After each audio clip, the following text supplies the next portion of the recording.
A little chilly. My speech will only take about an hour. No.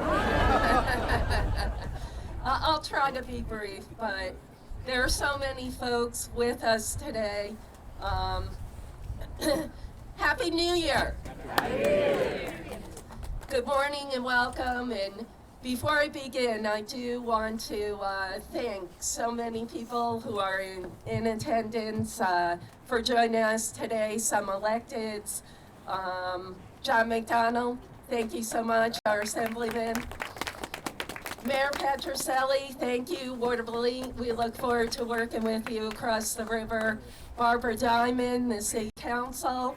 We can hold our applause till the end. Kyle Borgol, our new sheriff. Booyah. Dan DeWolf, our Chief of Police. Frank Marola, our County Clerk. Sheriff Russo, Mike DiNardo, Undersheriff. Chief Keene, Chief Barker. Chief Joe Centeni, Ward of Lee. Kelly Hoffman, Chair of the Ledge. Tom Casey, newly elected Majority Leader. Sue Steele, newly elected Council President. Kate McLaren. Where's our boy Jim Gully from the Berg? No longer a council member. Just Jim. John Carmella, our Superintendent, Troy Schools. Dan Casale, Tom Grant. Buddy McAvoy, former Commissioner of Public Safety. Ann Rounds, President, Troy School District. Bill Wangler, who's going to be part of our team. And Donnie Fain, who led our transition team. Harry Tatunjian, who couldn't be with us, came down with a cold. Sounds like a lot of people have gotten that.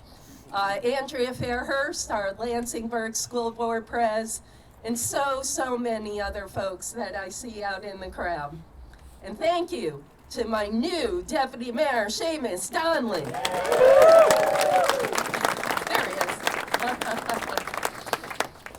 And thank you, Deb Young, our first woman elected to County Court Judge. Where are you, Deb? Thank you. A little bit of a theme here. I want to thank Rabbi Morrison, Father Rodino, Pastor Williams, who offered our prayers today. They remind us by the example they set and the good works they perform each and every day of the importance of God to our city. In addition to thanking them very much for being here, I ask them for their continued prayers and work toward our collective success. I congratulate Mayor Madden on his 8 years of steady leadership. On behalf of all the people of Troy, Troy is better for his time in office. Thank you, Mayor Madden.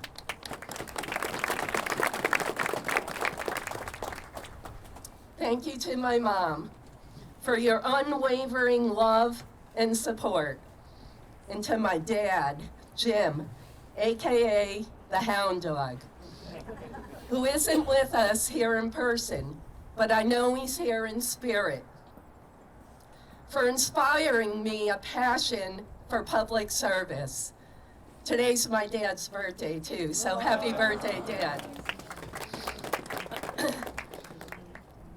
Most importantly, thank you to my husband, Paul, and our sons, Paulie and James. I wouldn't be here without your patience, your love, your understanding. Also, did I mention patience? You are the heart and soul to our family, and words cannot thank you for your support and your love. I'm humbled by the tremendous honor and the privilege to have been elected as the first woman to serve as mayor of Troy. Some call it historic, and that sounds nice. To actually be historic, though, you need to be more than just the first woman to hold the office. We must make lasting change that improves the lives of the people of Troy. Many of you here are responsible for electing me mayor, but all of you here will be responsible for the success of our city. And thank you. Whether you voted for me or not, hopefully you all did, but or voted for my opponent, I will be the mayor for all of Troy. Distinguished public servants, members of the clergy, good friends, fellow Trojans, one and all, we live in complicated times. A time of unparalleled prosperity for some, a time of economic insecurity for others, and a time of great change for all. Too many fear that our best days are behind us, that our problems are intractable, and that the government is not up to facing the challenges of the day. But history tells us Troy has been through times of rapid change and uncertainty before, and that we have overcome what seemed insurmountable before. In the 1840s, the great American novelist, Lansingburg's own Herman Melville, lived through such times as he called Troy home. At that time, he was not yet the author of one of the greatest American novels, Moby Dick, but just another man struggling to find his way in a world in the midst of the rapid transformation of the Industrial Revolution. You might wonder how it's possible that Melville faced many of the same fears we have today. First and foremost, the Industrial Revolution shifted economies from agrarian to industrial. Today, we see transitions from manufacturing to service-oriented and tech-driven economies impacting job availability and types. During the Industrial Revolution, mechanization transformed manual labor. Today, we're experiencing rapid automation, AI, and digitalization altering job landscapes, eliminating some jobs altogether, and requiring entirely new skills for others. Industrialization introduced harsh working conditions, long hours, poor wages. Today, contemporary work environments often face issues like worker exploitation, gig economy uncertainties, and job insecurities.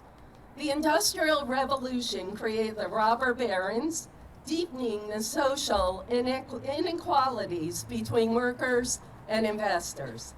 Presently, income inequality persists and is the cause of much tension.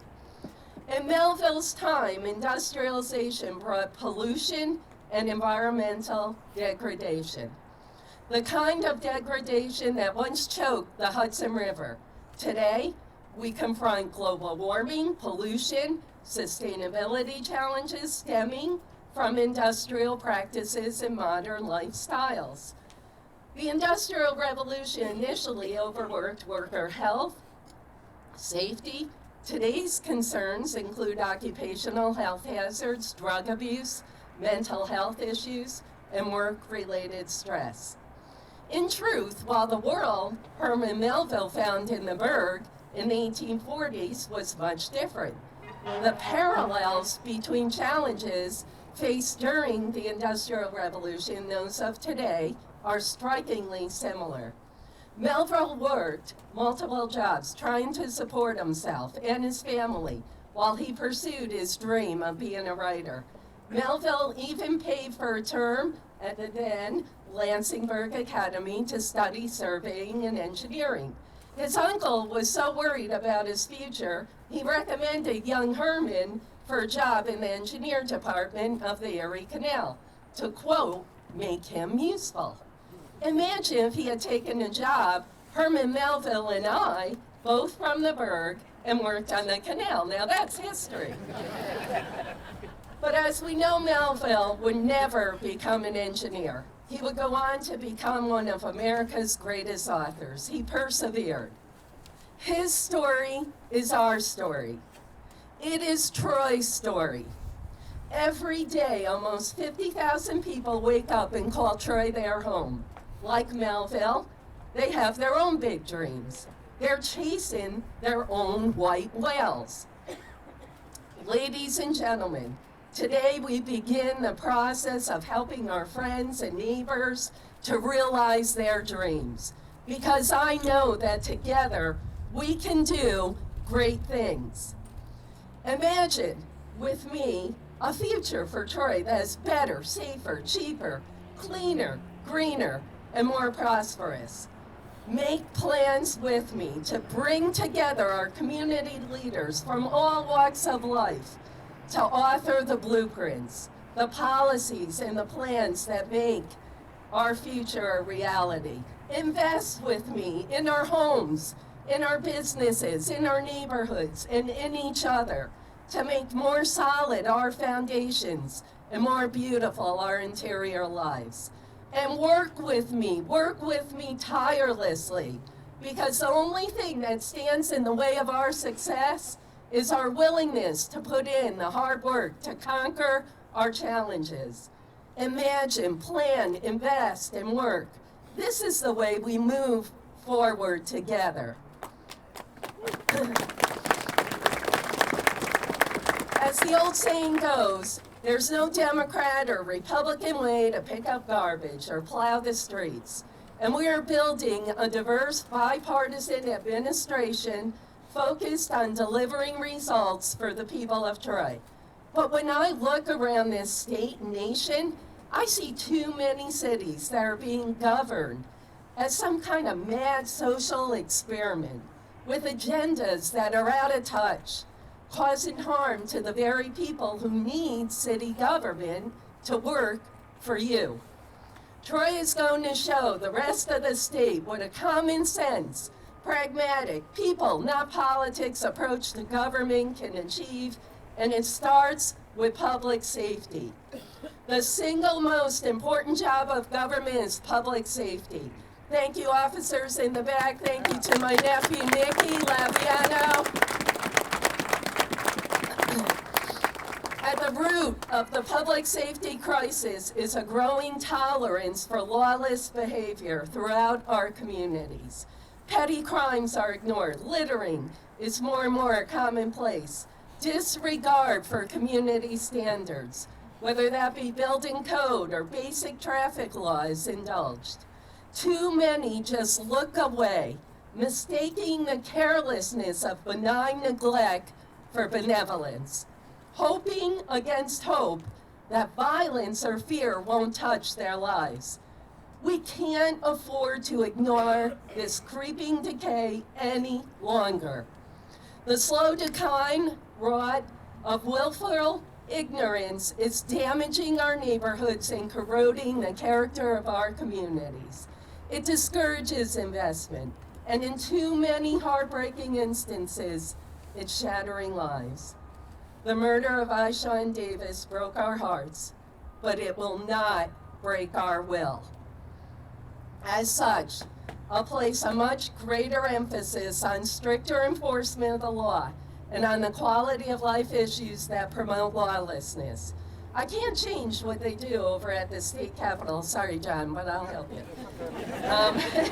But I can change what we do here. It starts by not looking away and by creating a culture where we all look out for one another. Let's say it together. We all look out for one another. Through our Quality of Life Task Force, our goal will be to eliminate conditions on the streets and in our neighborhoods that promote lawlessness. That includes revamping our codes department to hold negligent landlords accountable for unsafe premises.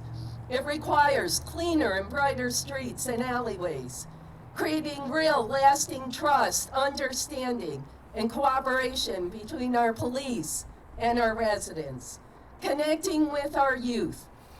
And I see Kevin Pryor out here. How are you, buddy? And replacing ignorance, despair, and anger with hope, opportunity, and optimism. We will call on our partners in education, from school districts to our institutions of higher ed, to partner with us in this endeavor. And finally, our goal will be to drive violent perpetrators and drug dealers out of Troy. I promise you, we are going to make their life hell. To everyone listening, please hear this message loud and clear. Whether you're a wealthy, out-of-town, predatory slumlord or an opportunistic shoplifter, Your days of victimizing the people and the businesses of Troy are over. As we remedy the poisons of hate, despair, and the toxicity of low expectations from our people. As we mend the moral fabric of Troy, we must also repair and modernize the infrastructure of our great city. No person, no child in Troy should be drinking water tainted by lead. No parent should lie awake at night worried that a baby's bathwater is a toxic stew. I have pledged to replace lead water lines in our city within my first term as mayor. Let's get it done. Let's get it done as fast as we can. The water we drink gives us life, but the great body of water that borders our city is both a central fixture in our proud history and a key to a brighter future. Troy is uniquely positioned in the capital region to create real access to the Hudson River. As mayor, I pledge to continue our progress in reclaiming our connection with the Hudson River. This isn't just a project, it's a pact. It's a passion also. A pact with the past to honor its legacy. A pact with the future to revive a city and allow the ripples of Troy's rebirth to tell our story to the world. On our waterfront and throughout the city, we will accelerate work to open new, improved projects, parks, including the Knickerbocker Pool, enhance open space and revitalize our neighborhoods. Finally, I pledge to you that I will serve the same passion and commitment as mayor as I have for the past 8 years as council president. Yes, City Hall will be open to all, but you won't need to come there to see me because I plan to be where you are, where you need me. Talking to students in the halls of our schools, meeting with parents in our parks, listening to the concerns of small business owners in their shops, attending community events, religious celebrations, and neighborhood meetings, each and every day bringing City Hall to you. Herman Melville, or Herman from the Burg as I call him, wisely once said, "We cannot live only for ourselves. 1,000 fibers connect us with our fellow men. Those connections, the ties that bind, will lead us to a better and brighter future. As we move forward, I ask that you join me in imagining, planning, investing, and working to create a better Troy. I know that our best days are ahead, and that together we will make the kind of lasting improvements that make a lasting history, that will make Troy a city that is the envy of our state and region. May God bless each and every one of us as we move forward together in this journey. Thank you, and booyah!